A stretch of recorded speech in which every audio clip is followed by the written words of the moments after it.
டாஸ்மாக் மேலாண் இயக்குநர் விசாகனிடம் 3 மணி நேரத்திற்கு மேலாக அமலாக்கத்துறை விசாரணை மேற்கொண்டு வருகின்றனர். கூடுதல் விவரங்களை வழங்குகிறார் செய்தியாளர் முனாஃப். வணக்கம், விவரம் என்ன? டாஸ்மார்க்கில் 1000 கோடி ரூபாய் அளவிற்கு முறைகேடு தொடர்பாக டாஸ்மார்க் மேலாண் இயக்குநர் விசாகனிடம் 3 மணி நேரத்துக்கு மேலாக தொடர்ந்து அமலாக்கத்துறை அதிகாரிகள் விசாரணை மேற்கொண்டு வருகின்றனர்.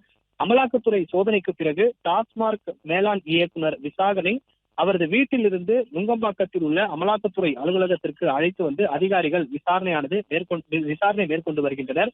அதில் குறிப்பாக டாஸ்மார்க்கான மதுபான கொள்முதலில் முறைகேடு நடப்பதாக பதியப்பட்ட வழக்கில் அமலாக்கத்துறை அதிகாரிகள் கடந்த மார்ச் மாதம் சென்னை எழும்பூரில் உள்ள டாஸ்மார்க்கில் தலைமை அலுவலகமான உட்பட பல்வேறு இடங்களில் சோதனை நடத்தினர். இதை தொடர்ச்சியாக 10க்கும் மேற்பட்ட இடங்களில் அமலாக்கத்துறை இன்று காலை முதலே தனது சோதனையை துவங்கினர்.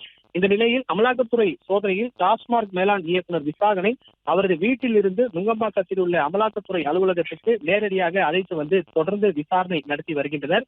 ஏற்கனவே 2 முறை டாஸ்மார்க் மேலாண் இயக்குநரும் IAS அதிகாரியுமான விசாகனுக்கு சமன் அனுப்பி இருந்த அமலாக்கத்துறை இதன் அடிப்படையில் சென்னை மணப்பாக்கத்தில் உள்ள டாஸ்மார்க் மேலாண் இயக்குநர் விசாகன் வீட்டில் காலை நடந்த அமலாக்கத்துறை சோதனையில் அவரை நேரடியாக அழைத்து வந்து காலை தொடர்ந்து விசாரணையானது நடைபெற்று வருகிறது. காலையில் அமலாக்கத்துறை சோதனை மேற்கொண்டதில் அவர் வீட்டின் பின்புறத்தில் வாட்ஸ்அப்பில் உள்ள ஸ்கிரீன்ஷாட்டுகள் மற்றும் ஆவணங்கள் சிதறி கிடந்திருந்தன. டாஸ்மார்க் ஏலத்தின் ஸ்கிரீன்ஷாட்டுகள் மற்றும் ஆவணங்கள் வீட்டில் இருந்து வீசப்பட்டதாக கூறப்படுகிறது.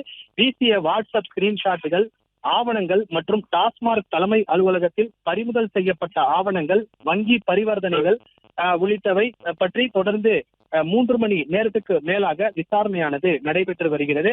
டாஸ்மார்க்கில் 1000 கோடி ரூபாய் அளவிற்கு முறைகேடு தொடர்பாக டாஸ்மார்க் மேலாண் இயக்குநர் விசாகனிடம் 3 மணி நேரத்துக்கு மேலாக தொடர்ந்து அமலாக்கத்துறை விசாரணையானது மேற்கொண்டு வருகிறது.